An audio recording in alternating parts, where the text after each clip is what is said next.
Maman, comment fait le climatiseur pour donner toute cette fraîcheur? Bonne question. Pour expliquer un peu ce qui se passe, il faut d'abord parler de deux phénomènes, l'évaporation et la condensation. L'évaporation, c'est connu.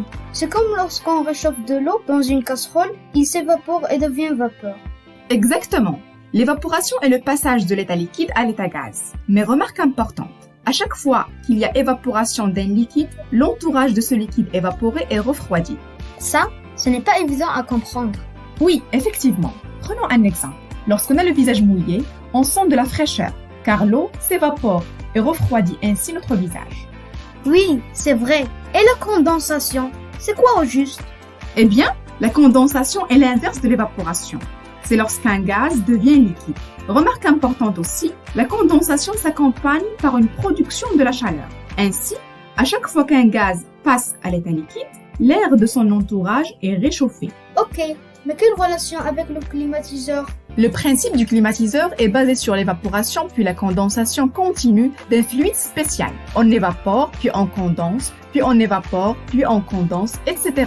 C'est pas très clair. Alors, pour simplifier, on va dire que le climatiseur est un tuyau renfermé sur lui-même, dans lequel circule de façon continue un fluide spécial.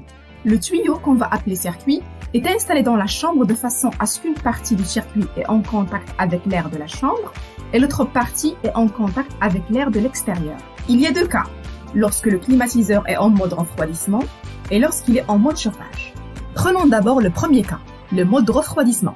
L'idée est qu'on fait en sorte que le fluide parcourant le circuit, à chaque fois qu'il arrive côté chambre, il s'évapore et refroidit par conséquent l'air de la chambre. Ceci se répète de façon continue jusqu'à atteindre la température choisie par l'utilisateur. Intéressant. Mais s'il s'évapore une première fois, comment fait-il pour s'évaporer à nouveau? Bonne réflexion.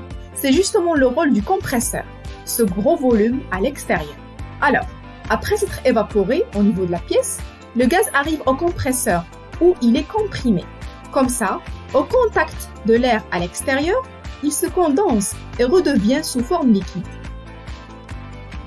Mais qu'en est-il du mode chauffage? C'est le même principe. Rappelle-toi qu'on avait dit qu'à l'extérieur, le gaz se condensait, c'est-à-dire devenait liquide. On sait maintenant que la condensation produit de la chaleur. Ce qu'on fait, c'est qu'on inverse les choses. Au lieu que le gaz se condense à l'extérieur, il le fait à l'intérieur. Comme ça, on réchauffe la pièce au lieu de la refroidir.